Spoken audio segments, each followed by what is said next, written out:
২৬ৰ বিধানসভা নিৰ্বাচনলৈ কঁকালত টঙালি বান্ধিছে বিজেপিয়ে। উজনিৰ পৰা নামনিলৈ মুখ্যমন্ত্ৰী ইখনৰ পাছত সিখন জনসভা।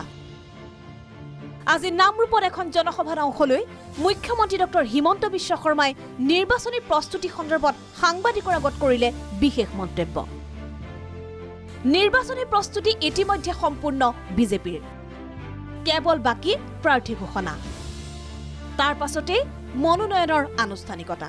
ইলেকশ্যন আমাৰ প্ৰস্তুতি সম্পূৰ্ণ, আমাৰ একো বাকী নাই। আমাৰ যিটো পাৰ্টি লেভেলত যি কাম হ'ব লাগে সেই কাম আমাৰ সম্পূৰ্ণ হৈ আছে। আমাৰ বুথ কমিটিৰ পৰা, পেজ ইনচাৰ্জৰ পৰা, মণ্ডল কমিটিৰ পৰা এতিয়া কেণ্ডিডেট এনাউন্স কৰিব লাগে, নমিনেশ্যন দিব যাব লাগে। তাক বাদ দি বেলেগ কিবা আৰু বেলেগ ৰাজনৈতিক কাম কৰিব লাগে বুলি মই ভবা নাই।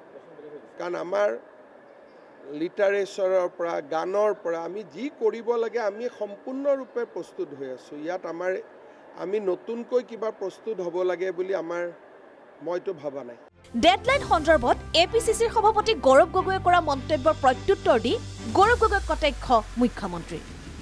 গৌৰৱ গগৈ ডেডলাইন কংগ্ৰেছৰ মানুহে মানিব, মোৰ যেতিয়াই ইচ্ছা হয় মই তেতিয়াই কম। গৌৰৱ গগৈৰ ডেডলাইন কংগ্ৰেছৰ মানুহে মানিব, মই কিয় মানিম? মোৰতো গৌৰৱ গগৈৰ পৰা মই খাই বৈ থকা নাই।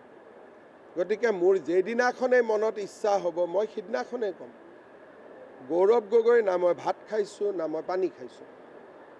যোনে গৌৰৱ গগৈৰ পৰা টিকট পাবলগীয়া আছে তেওঁলোকে গৌৰৱ গগৈৰ কথা শুনিব। কালি কংগ্ৰেছৰ মানুহে কিয় ক'লে যে ৪৮খন আসন মুছলমানৰ বাবে সংৰক্ষণ হ'ব লাগে অসমত?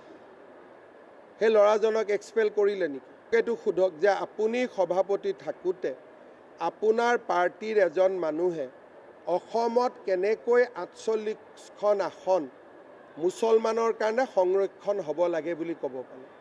আসনটো হিন্দুৰ কাৰণেও সংৰক্ষণ নাই। আৰু যিজন ল'ৰাই ক'লে সেইজন ল'ৰা বেলেগ নহয়, দিল্লী ইউনিভাৰ্চিটিত পঢ়া, যোৰহাটত গৌৰৱ গগৈৰ লগত ১ মাহ একেলগে লগত থাকি কেম্পেইন কৰা।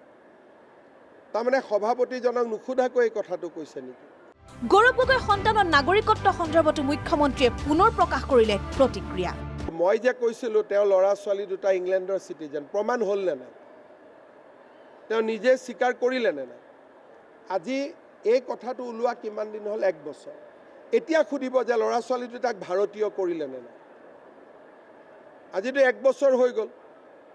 ঠিক আছে, ভুলতে মই ব্ৰিটিছ চিটিজেন লৈছিলোঁ, এতিয়া চিটিজেনশ্বিপটো ঘূৰাই ল'লে নে নাই?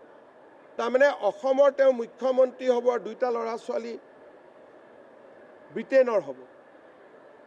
ইলেকশ্যনত নমিনেশ্যন দিয়াৰ আগতে ল'ৰা ছোৱালী দুটাক ভাৰতীয় কৰিব নাই, এইটোতো সোধক। মহিলা সবলীকৰণ আৰু গ্ৰাম্য অৰ্থনীতি শক্তিশালী কৰাৰ লক্ষ্যৰে আজি মুখ্যমন্ত্ৰীয়ে নামৰূপত বিতৰণ কৰিলে মুখ্যমন্ত্ৰী মহিলা উদ্যমিতা আঁচনিৰ ধন। নামৰূপৰ ২০,০০০ মহিলাক প্ৰদান কৰে ১০,০০০ টকাকৈ চেক। ২০২৬ৰ জানুৱাৰী মাহৰ ভিতৰত এই আঁচনিৰ ধন বিতৰণ প্ৰক্ৰিয়া সম্পূৰ্ণ কৰা হ'ব বুলি জনালে মুখ্যমন্ত্ৰীগৰাকীয়ে। আজি আমাৰ নাহৰকটীয়া সমষ্টিৰ মুখ্যমন্ত্ৰীৰ মহিলা উদ্যমিতা অভিযানৰ পুঁজি বিতৰণ হ'ল। অসমত আমি প্ৰায় 57 কনষ্টিটুৱেঞ্চিত এই আঁচনিৰ ধন বিতৰণ কৰিলোঁ আৰু জানুৱাৰী মাহৰ ভিতৰত আমি সকলোকে এই আঁচনিৰ ধন দিয়াৰ বাবে চেষ্টা কৰিম। নাহৰকটীয়াৰ পৰা নৱজিৎ দেৱ, প্ৰাগ নিউজ।